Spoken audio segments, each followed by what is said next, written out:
Allah. Hari ini kita akan membahas dua hal penting dalam Muhammadiyah, yaitu yang pertama prinsip tauhid, menolak tahayul atau khurafat. Mari bersama-sama kita ke jalan yang benar dan menghindari mitos yang menyesatkan.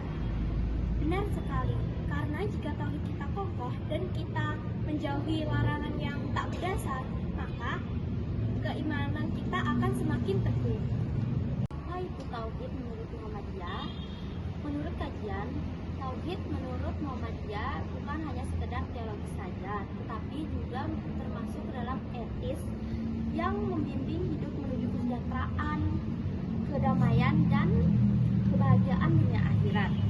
Muhammadiyah menegaskan bahwa pemikiran, sikap, ucapan, dan tindakan manusia harus merupakan wujud pengabdian kepada Allah SWT berdasarkan kesatuannya atau tauhid.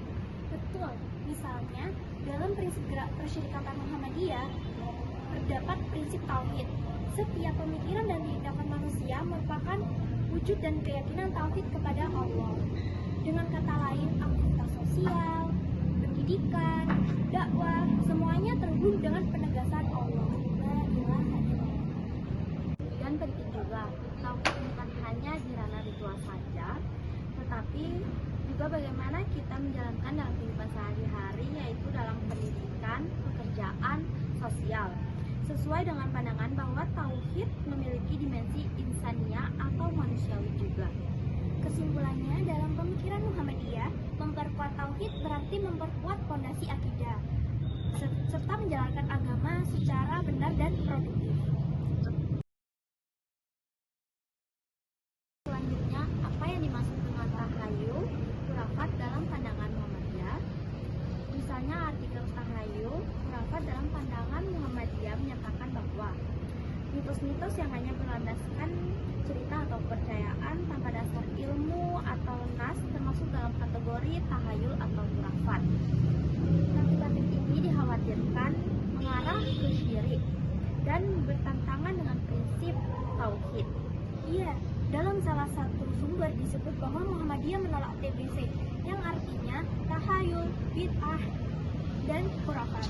Karena keyakinan terhadap hal-hal yang tidak ada dasarnya, takutnya bisa merusak akidah dan melemahkan kesadaran tauhid. Contoh simpel yaitu percaya bahwa hari tertentu atau hari sial tanpa alasan yang sahih, atau ritual-ritual yang tidak ada tuntunannya dalam Al-Quran atau Sunnah dikategorikan sebagai tahayul atau khurafat. Oleh karena itu, Muhammadiyah mengajak kita untuk kritis dan rasional dalam memeluk agama. Dan hubungannya dengan tauhid, jika kita mempercayai hal yang selain Allah sebagai penentu keberuntungan, keselamatan, atau bala, maka itu melemahkan tauhid kita. Maka menolak tahayul adalah bagian dari menegakkan tauhid.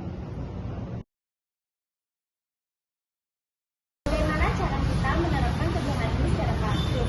Yang pertama, tanamkan kesadaran bahwa segala tindakan kita dalam hal pendidikan, pekerjaan, maupun sosial adalah bagian dari tauhid atau pengabdian kepada Allah.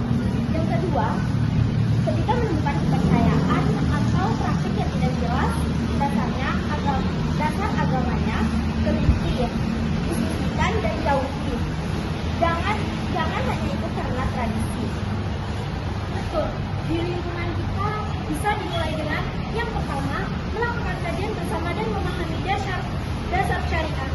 Dan yang kedua, mengedukasi keluarga teman bahwa kepercayaan mitos bisa melemahkan iman kita. Dan yang terakhir, yang ketiga, melanjutkan aktivitas tahayul dengan ibadah yang mempunyai dasar seperti membaca Al-Quran, berzikir, amar ma'ruf munkar, semuanya dalam kerangka tauhid. Dan dalam dakwah atau interaksi sosial, lakukan dengan hikmah, sabar, dan rasional sesuai metode Muhammadiyah yang menggunakan manhaj praktis atau bayani atau teks, burhani ilmiah, irfani kebijakan dalam memahami ajaran. Dengan demikian, kita menjadi umat yang terang-free dari mitos, yang kuat akidahnya, produktif dalam amalnya, dan modern dalam pemikirannya, sesuai jiwa Muhammadiyah. Sahabat, mari kita bersama